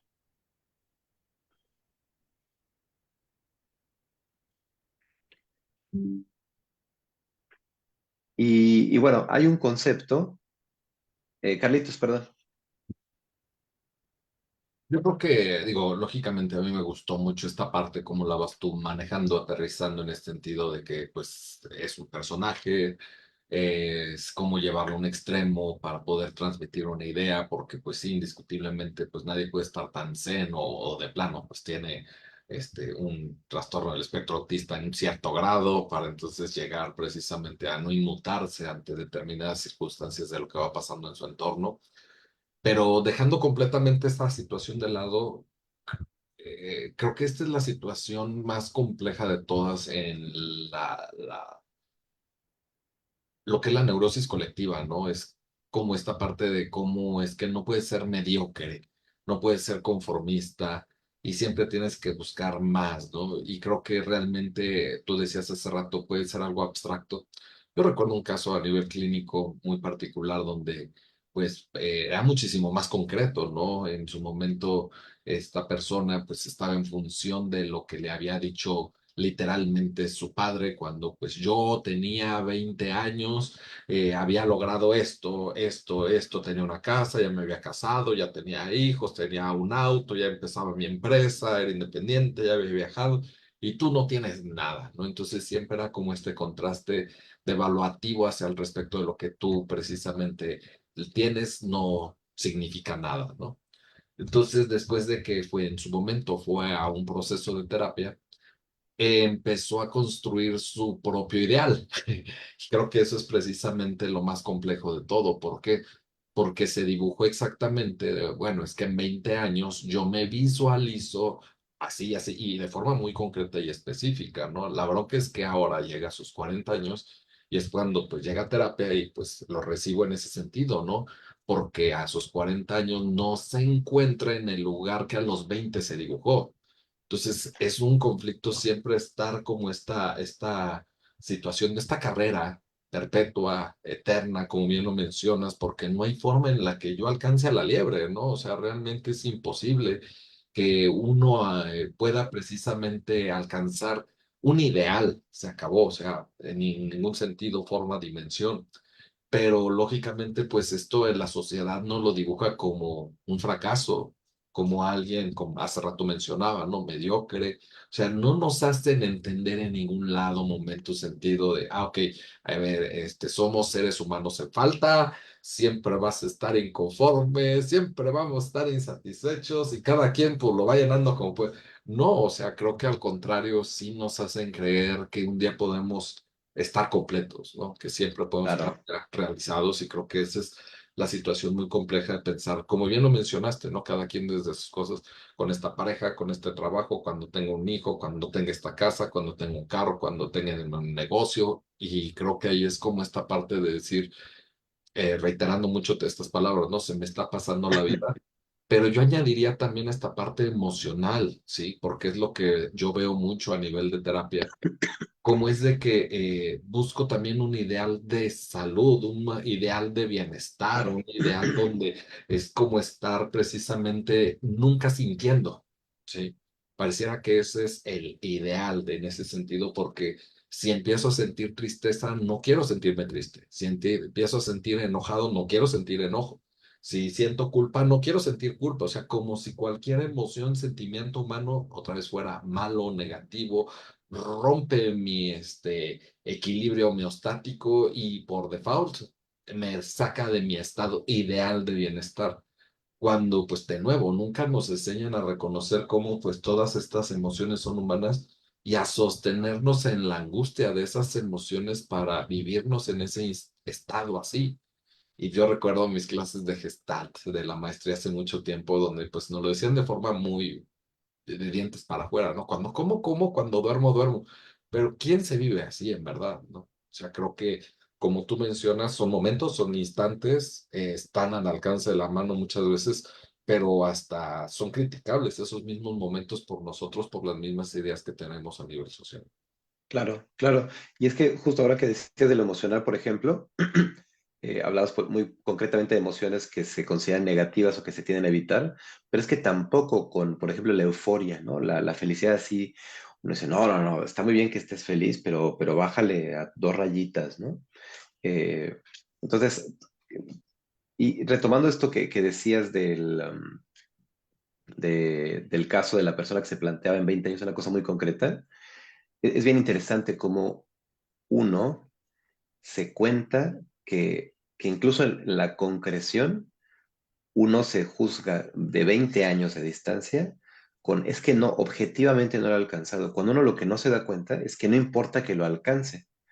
O sea, no importa que lo que haya cambiado es su percepción de esas cosas y que objetivamente lo haya alcanzado y ahora quiera más, o no. El problema de lo ideal es que aunque lo alcances, o sea, aunque tú te traces una cosa, a ver, yo cuando tenga 20 kilos menos y me sienta más bonito y tenga músculos y qué sé yo, ¿no? Y tenga un hijo, las cosas que sean, pues no importa que objetivamente lo alcances, porque, o sea, que esos puntos concretos lleguen a tu vida, ¿no?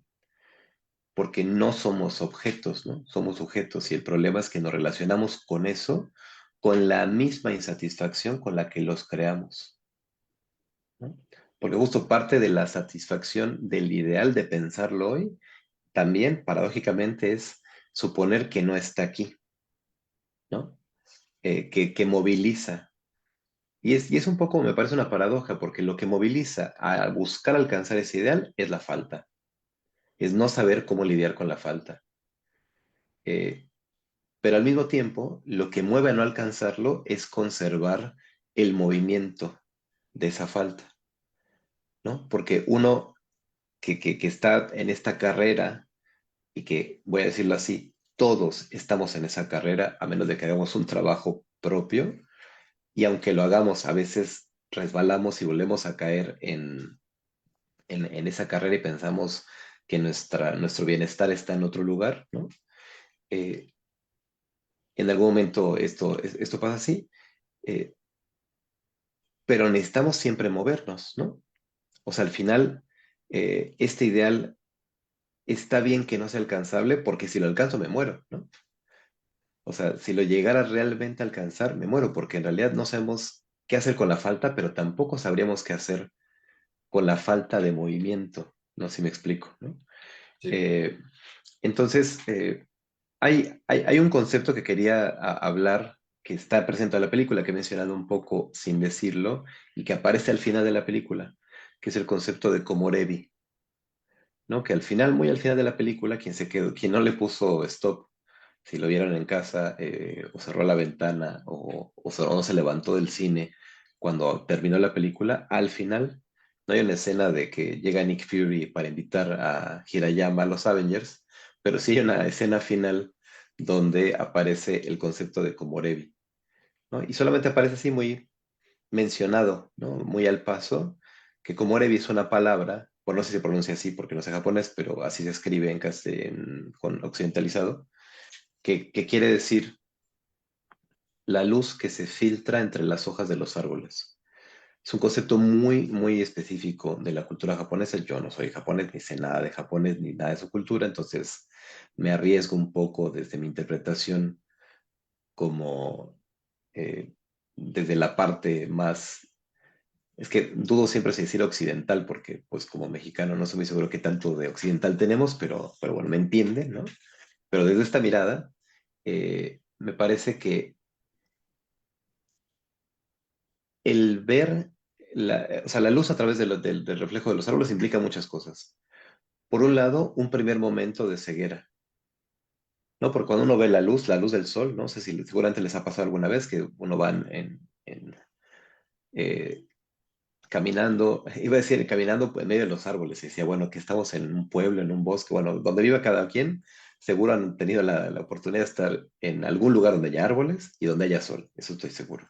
O eso espero, porque si no, sería muy, muy triste. Y que de repente, en un día de sol o de luz, uno voltea hacia la copa de un árbol y aparece la luz que se filtra, ¿no? Hay un primer momento de ceguera, primer momento de destello, pero justo como las hojas están tapando de alguna manera la luz, pero la dejan pasar, uno puede reenfocar y mirar lo que está pasando. Y lo que pasa es que la luz se ve diferente filtrada a través de las hojas, pero también la luz lo que provoca es sombras, ¿no?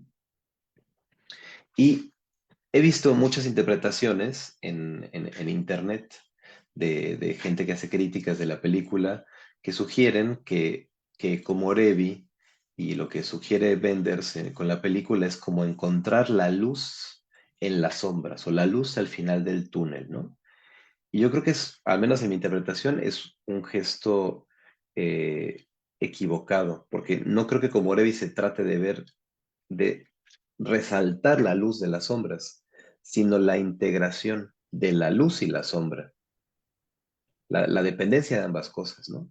Entonces, lo que pasa en toda la película es justo que no todo es bienestar, porque la vida nunca es todo bienestar. Y el malestar tampoco está ahí solo al servicio del bienestar, es parte de la existencia, ¿no? Y entonces, de lo que se trata, según yo, como le vi la película, y por eso apuntaba en esta idea de la miseria del ideal, es un poco a dejar de pensar en que la vida está en otro lugar y recentrarse en que está aquí, en lo que te está pasando, con todo el malestar y todo el bienestar, y que lo que requiere para notarlo es justo un momento de desenfoque y de volver a enfocar. Entonces era un poco como mi punto, quizás, ¿no? Carlos. Sí, de nuevo, yo complementaría esto que tú mencionas, no sé si más allá de que has escuchado a Alfred Adler, lo has leído más a profundidad, que precisamente pues va planteando mucho esto que tú mencionas, ¿no? O sea, por un lado hay como este complejo de inferioridad, que es el que me mueve porque sé que no he alcanzado la meta, pero que por otro lado también existe este complejo de superioridad que de alguna forma es lo que hace que yo me active y que precisamente entonces logre un objetivo, pero saber que aunque logre un objetivo no ha alcanzado la meta. Entonces, de alguna manera, Adler en algún momento pues plantea esta situación de qué será peor, si plantear una gran meta rectora y saber que nunca la vamos a alcanzar, o realmente llegar a alcanzarla, ¿no? Porque cuántas veces pudiéramos pensar en algún caso, aunque sea hasta en libro de novela o en película, de alguien que realmente llega a cumplir ese sueño dorado de toda su existencia y es como, ¡ah! Y luego, ¿qué sigue? ¿No? Es técnicamente Claro, perder el significado de mi existencia, ¿no? Entonces, ¿qué será peor realmente? Y creo que también por el otro lado, también coincido con esta visión a nivel de tanatología existencial, cuando pues retoma Martin Heidegger, hace referencia a que pues lo contrario a la vida no es la muerte, la muerte es complementaria a la vida, ¿sí? Entonces, ¿cómo en este claro. sentido el pensar que, bueno, pues sí es una realidad, cómo es que la muerte nos da un significado a nuestra existencia, pero no tenemos que estar llegando necesariamente a esta conciencia del final del túnel, sino es entender que siempre estamos, en términos gestálticos, en este proceso vida-muerte, ¿no? En este proceso continuo hacia la muerte, constante transformación, y que no tendríamos que necesariamente estar hasta el final para entonces empezar a ver o valorar o observar desde otra mirada, como bien lo mencionas, desenfocar para volver a observar. Y creo que incluso, si me permites, hasta la analogía, pues es lo que pasa muchas veces en terapia, ¿no? A través de esta Claro, mirada del otro, pues me ayuda a veces a cuestionar la forma en la que yo estoy viendo para desenfocarme y volverlo a observar de una manera diferente. justamente, precisamente, Carlos, yo estoy muy de acuerdo con mucho de lo que has dicho, particularmente ahora, porque precisamente este reenfocar lo mismo, o sea, no cambiar, ¿no? Porque un poco en donde vamos es siempre como en la intencionalidad de tengo que cambiar, ¿no? Incluso el 1 de enero es el momento mágico del hoy voy a cambiar, ¿no? Los propósitos y demás, ¿no? Y me parece que la psicoterapia, al menos también desde el psicoanálisis y también desde de lo que habíamos conversado de la gestal relacional, la invitación no es a cambiar, a seguir buscando ese ideal, A ser sino mejores personas. a ser mejores personas, ¿no? Sino a reenfocar lo que sí está haciendo, ¿no? A reconocer esos detalles que son infravalorados socialmente, pero que hacen toda la diferencia en las personas, ¿no? Porque no es cierto que cambien en el sentido, o bueno, a lo mejor hasta sí, pero como una cosa secundaria, no es cierto que cambien de vida en el sentido de que después de psicoterapia ahora sí fueron millonarios, o ahora sí tuvieron quién sabe qué cuerpo, ahora sí tuvieron los hijos que buscaban, o ahora sí viajaron como querían, ¿no? Puede ser, pero es que más bien justo lo que pasa es que se pierde el centro de la importancia de eso y se reenfoca en lo que sí es importante, que es la vida que está pasando ahora, ¿no? Y entonces, claro, ahí se potencian muchas cosas, pero se vuelven radicalmente secundarias, ¿no? Y bueno, siempre es un proceso en el tiempo, ¿no? No es que uno vaya a psicoterapia y se vacune y ya esté exento del ideal, ¿no? Pero justo ese malestar del ideal en donde se puede recolocar, en donde se puede reenfocar, es en psicoterapia, a través de la escucha de otro, de escuchar lo mismo que yo digo con los oídos de otro que me regresa lo mismo que yo digo, pero que al escucharlo digo, ¿qué estoy diciendo, no? ¿Qué estoy pasando? Y justo retomando lo que decías de Adler, yo ahora estoy trabajando mucho con la aceptación corporal y algo que digo mucho cuando de pronto en los directos o en general es que yo creo que lo peor que le puede pasar a alguien que está buscando transformar su cuerpo, y hay muchos modos de querer transformar el cuerpo, ¿no? Desde perder peso hasta ganar masa muscular, hasta volverse musculoso, volverse una modelo, o también someterse a cirugías estéticas o cirugías de cambios corporales, ¿no? Yo pienso, lo peor, o lo que digo es, lo peor que le puede pasar a alguien es que efectivamente algún día alcance eso que estaba buscando, ¿no? Porque de lo que se va a dar cuenta es que no era eso lo que estaba buscando. Pero se va a dar cuenta solo porque va a continuar el malestar. Pero lo peor es que no se va a dar cuenta. O sea, lo que quiero decir es que quien llega, ¿no? Ahora pienso en una influencer. Bueno, no sé si, ya no sé a qué decir influencer. Ahora, para mí, quien tiene más de 100 seguidores es influencer. Pero bueno, esta, pues, no sé si alguien la conozca, pero esta mujer es una mujer que propone eh, que tú puedes alcanzar el cuerpo que tú quieres con su programa, ¿no? Y entonces te cuenta de su historia, cómo ella estaba chubby, ¿no? Ella se refiere a sí misma chubby y te muestra una foto de ella en 2014, una persona normal, ¿no? O sea, ni siquiera que alguien desde ningún juicio pueda decir, oye, estaba gordita, estaba pasando, nada, o sea, Sobrepeso. ¿no? Ni siquiera, ¿no? Nada, solo, pero ella se refería a sí misma como chubby y luego te muestra cómo ahora tiene un 10% de grasa corporal y cómo se volvió fisicoculturista y no sé qué. Y entonces te vende eso, ¿no? Que tú alcances lo que ella alcanzó. Y yo pienso, lo peor es que ella misma no se da cuenta de que lo que está viviendo es esta tensión de esto que finalmente alcancé, no lo puedo perder por nada del mundo, ¿no? Y que además siempre se traducen, como me sigo sintiendo mal, seguramente ahora ya tengo el cuerpo, pero entonces faltará otra cosa. Entonces faltará otra cosa, porque el malestar sigue aquí, la angustia sigue aquí, entonces ahora dónde me voy, ¿no? Ah, pues ahora tengo que ser millonaria, ¿no? Ahora ya no es solo delgada, tengo que ser culturista, ahora ya no es solo esto, sino no sé qué, ¿no? Siempre lo que digo es que lo peor que te puede pasar dentro de lo que te planteas como ideal es que efectivamente lo alcances, ¿no? Y esto pasa mucho en personas que están buscando transformar el cuerpo, que en algún punto tienen procesos más cercanos a esa idea ideal y luego más lejanos, y de repente pasa muchísimo que ven una fotografía suya del pasado y dicen, pues es que sí lo puedo alcanzar, si ya lo había alcanzado, solo que quién sabe qué me pasó, no me di cuenta, ¿no? Pero ahora sí va a ser diferente, porque ya sé que sí puedo, porque ya vi la foto, ¿no? Y uno se pierde como, no, espera, a ver, si tú ya lo habías alcanzado y no te sentías bien, es porque si lo vuelves a alcanzar, no te vas a sentir bien, porque no tiene nada que ver con eso lo que te está pasando, ¿no? Sino con la angustia con la que no estás pudiendo trabajar o con lo que sea que te pase, ¿no? Entonces, sí, me parece muy, muy importante como reenfocarlo desde ahí. Es un poco también la intención de estos cine debates, un poco también llevarlos hacia la cuestión de qué es lo que se hace en la psicoterapia, en la clínica, ¿no? Carlitos. Un comentario express, porque realmente creo que pues esto que tú estás planteando me lleva mucho a la reflexión de lo que yo vivo en una maestría en la que yo participo de conciencia plena. Se le traducen por no poner mindfulness porque no pueden poner una palabra en inglés. Te juro que el 90% de los docentes que se encuentran en esta institución, por supuesto que utiliza el mindfulness orientado precisamente para la disminución del estrés, el manejo de la ansiedad, quitar síntomas depresivos. Y yo de, a ver, espérate, aquí tengo un libro de terapia de aceptación y compromiso donde pues van planteando cómo el mindfulness surge con una propuesta de terapias de tercera generación donde no va hacia esas cosas, ¿no? Sino exactamente va hacia todo lo que ahorita estamos dialogando, ¿sí?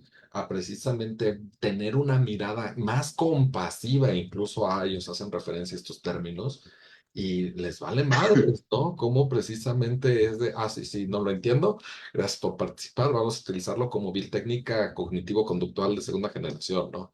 Entonces, de Sí, nuevo, es como esta situación de querer arreglar al paciente, ajustarlo, componerlo, modificarlo, que alcance el ideal, ¿no? Porque eso es lo que socialmente pues, es lo establecido. Y creo que esto que estás mencionando pues suena bien. Yo no sé qué tanto lo estén los demás comprendiendo, porque afuera no se comprende. sí. Y es que afuera, por lo que nos movemos, es justamente por estos ideales, ¿no? Y lo que aparece en redes sociales y lo que nos prometen y lo que nos venden y lo que compramos tiene que ver con esos ideales. Esto solo se puede hablar desde mi perspectiva y por eso es que me animaba a decirle a Carlos, hagamos estos espacios en espacios como estos, en espacios donde uno se detiene un viernes por la noche a pensar y a reflexionar, ¿no? Solo en este espacio se puede escuchar un poquito que no se trata de eso, porque si seguimos en esto, en la lógica de Instagram y de lo de TikTok y de los Reels y de la publicidad, queremos que todo sea breve, rápido, que me dé un resultado inmediato, etcétera, etcétera.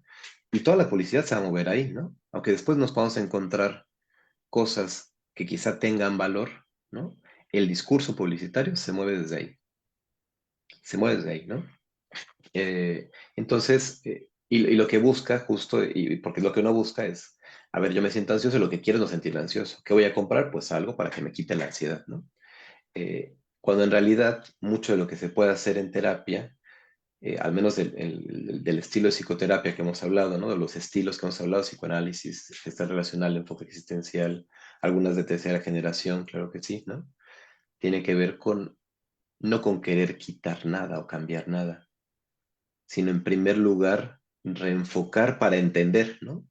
En primer lugar, porque lo que pasa, y esto pasa con un montón de pacientes que han tratado solamente su sintomatología, que lo que apagan es la ansiedad, la depresión, etcétera, eh, pero no tratan nada más, pues por supuesto que en algún punto están empastillados y ya no entienden qué está pasando, si ya no sienten ninguno de los síntomas, ¿no? Y es un poco como alcanzar el ideal a través de la química, ¿no? Ahora sí ya no siento nada, pero sigo experimentando malestar. ¿Qué es esto, no? ¿Qué es esto? Ya no siento ansiedad, ya no siento depresión, ya no siento felicidad, ya no siento absolutamente, estoy adormecido, que era lo que estaba buscando, eh, pero sigo sin sentir esto que sea que ahora que se ha quitado todo esto, me doy cuenta que yo buscaba, que ni siquiera ahora sé nombrar, porque ya se me han quitado todas las cosas que mi propio proceso me avisaba que estaban ahí, denotando o llamando la atención para que les hiciera caso, ¿no? Carlitos.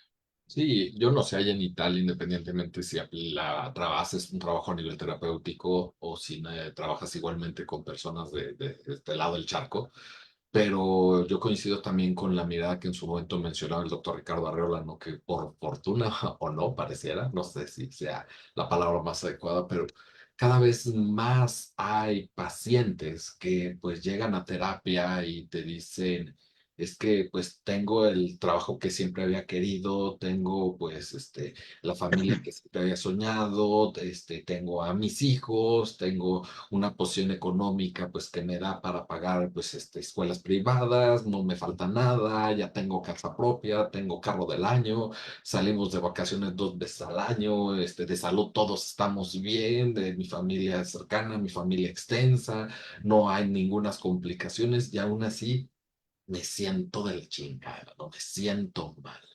Sí, Y estúpidamente, de nuevo, ¿no? La mayoría de los casos que yo he supervisado cuando los terapeutas trabajan desde otros modelos es que no sabe agradecer.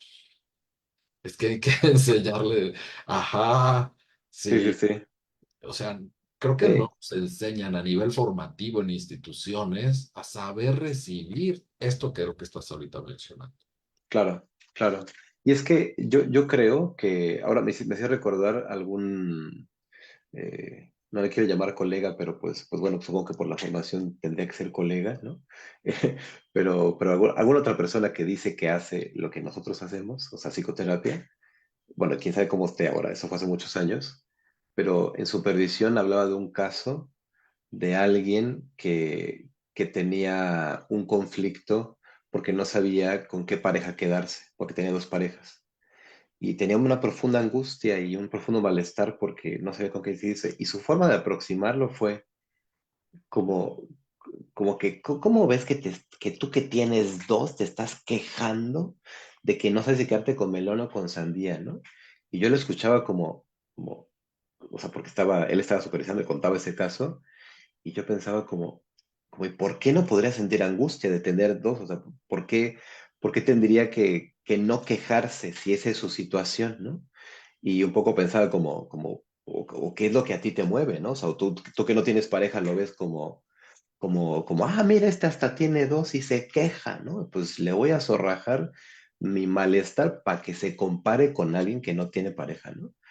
Y digo, uff, ¿no? Eso es bien complicado. Y yo por eso creo que es para quien está en psicoterapia, que bueno que esté, pero, pero quien está en psicoterapia, yo creo que un termómetro que necesita tener como muy a la mano de su propio proceso, y es algo que yo siempre advierto, trato de advertir, al menos últimamente en formaciones, es cómo me siento realmente en mi psicoterapia, para qué realmente me está sirviendo, me está animando a conseguir este ideal, a buscar alcanzar estas metas maravillosas, o realmente me está trayendo aquí y ahora en este espacio algo diferente, un reenfoque, una nueva manera de entender lo que me pasa o lo que sea, porque si no está siendo así, también estaría muy bien que me pregunten manos de quién estoy, ¿no? Porque me parece que nunca preguntamos, a diferencia de que cuando vamos al médico, difícilmente nos vamos a operar con alguien que no es cirujano, ¿no? Uno va a un lugar donde está seguro que el médico que lo va a operar es cirujano, ¿no? Uno se metería bajo la plancha y con anestesia con alguien que no tiene la preparación. Y en cambio vamos a terapia, como hay poca cultura y sabemos tan poco, uno le basta decir, pues mira, el precio me convenció, suena, parece simpático, no le va a preguntar nada, ¿no? Y entonces, quién sabe en manos de quien pueda estar, ¿no? Entonces siempre yo es algo que sugiero, ¿no? Tenemos derecho como pacientes a preguntarle a la persona que vamos a poner, a confiar el cuidado de nuestro espacio, qué formación tiene, ¿no? Y si no nos convence la formación, pues tenemos derecho a ir a otro lugar y bueno, que sepan que si alguien dice, no, pues yo en realidad soy ingeniero, pero he tomado muchos cursos de superación y libros, y eso te convence, bueno, pues está Coaching, bien, supongo, ¿eh? ¿Cómo? coaching. Sí, sí te convence, pero está bien que sepas que eso no es psicoterapia, ¿no? Que alguien que no tiene una formación seria, o sea, si no de la carrera, al menos de una formación realmente seria en psicoterapia, porque el problema de la maestría o de una maestría es que es muy corta, son 2 años, ¿no? Entonces, si alguien tiene una formación que no tiene que ver con esto y luego estudia psicoterapia, tiene posibilidades, pero tiene un campo de posibilidades mucho menor que quien tiene 4 años de carrera, más 2 de especialidad, más 3 de formación y estas cosas, ¿no? Entonces, esto se dice poco y a mí me interesa mucho difundirlo porque, porque escucho cada cosa de gente que se queja. ¿Sabes por qué no voy a terapia? Porque me pasó tal cosa y me cuentan anécdotas de terror que digo, uff, ¿no? Algo tendríamos que estar haciendo para difundir eh, otras cosas, ¿no? Y bueno, y justamente como en ese gesto ya estamos un poco por cerrar. No sé si alguien tenga algún comentario más, alguna duda, alguna reflexión adicional.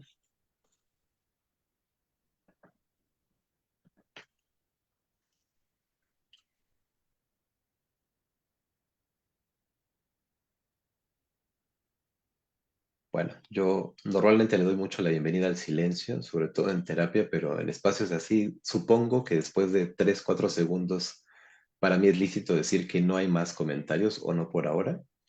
Entonces, a mí no me queda sino agradecerle a todo el mundo. Voy a dejar aquí en el chat la cuenta, si alguien quisiera tener más contacto con cosas que yo decía, estoy trabajando con aceptación corporal, si a alguien le interesa este tema, es lo que publico en mi cuenta de Instagram. Y, y justo en el tema de hoy que tenía que ver para mí, ¿no? El tema que tenía que ver con el ideal en función de de pensar esta película que hemos analizado juntos y de pensar cómo el ideal se mueve en nuestras vidas. Y un poco lo que quería tocar era esto, ¿no? Que si yo me siento convencido de que no estoy bien porque me falta algo y que cuando lo alcance ya voy a estar bien, es porque estoy sumergido en ese malestar que tiene el ideal y que es inalcanzable, ¿no? Y que si me estoy preguntando ahora mismo, bueno, pero, ok, a ver, ya, después de este cine debate, me queda claro que el ideal es alcanzable. ¿Y ahora qué rayos hago? Bueno, pues este cine debate es parte de la Clínica del Sufrimiento Gestalto, que es un espacio de trabajo online, ¿no? De psicoterapia online. Entonces, si alguien está buscando precisamente qué rayos hacer con su ideal, que dice, bueno, sí, ya me di cuenta, pero ¿y? ¿No? ¿Qué es lo que pasa con muchas cosas de autoayuda, ¿no? Que la gente logra darse cuenta. Dice, ah, sí, ya me di cuenta que yo bebo porque mi padre era alcohólico. Y ahora ya me di cuenta que lo que estoy persiguiendo es inalcanzable. Y ahora, pues bueno, lo que se requiere es trabajo, ¿no? Un proceso. Entonces, también voy a dejar aquí este enlace que va hacia mi número personal de WhatsApp. Y para quien estuviera interesado, si alguien está en el momento vital en el que está buscando un espacio de psicoterapia, yo en este momento tengo espacio, estoy recibiendo personas también de ese lado del charco, de ambos lados del charco. Entonces, si alguien quisiera, que sepa que ahí está el contacto. Y esta semana en concreto, hay una cosa que hacemos en psicoanálisis, aunque no siempre se puede, justo por los ritmos que tenemos, que tiene que ver con una primera entrevista que no tiene ningún tipo de costo, porque lo primero que se necesita evaluar con un proceso de psicoterapia es que de hecho vaya a funcionar. ¿Y cómo se evalúa que va a funcionar? Pues sintiendo tanto el terapeuta como el analizante o el paciente que las cosas podrían marchar, ¿no? Esas entrevistas podrían prolongarse más de una, pero bueno, ahora también por muchas razones me he quedado un poco en una. Y entonces estoy ofreciendo ahora esta semana en concreto, porque tengo algunos espacios, esa entrevista, por si alguien estuviera en ese momento, bueno, pues que lo sepa, ¿no? Es de aquí bueno, hoy es viernes, entonces la semana que viene, quiero decir, ¿no? De aquí al 7. Y nada más por mi parte. No sé si tú quieres agregar algo más, Carlitos. No, pues agradecerte como siempre, Giorgio, y añadir pues que nos estaríamos viendo en un mes para las personas que les gustaría pues acompañarnos en el siguiente evento donde estaremos hablando de la película de La Ballena. Entonces, breve sacaré la publicidad para que precisamente puedan ustedes verla y pues son cordialmente invitados a este evento. Es el mismo link por si nos quieren acompañar y pues muchísimas gracias. Pues un abrazo, Giorgio, un abrazo Un para ti. abrazo. Excelente noche, Gracias. cuídense mucho. Hasta la próxima. Cuídense mucho.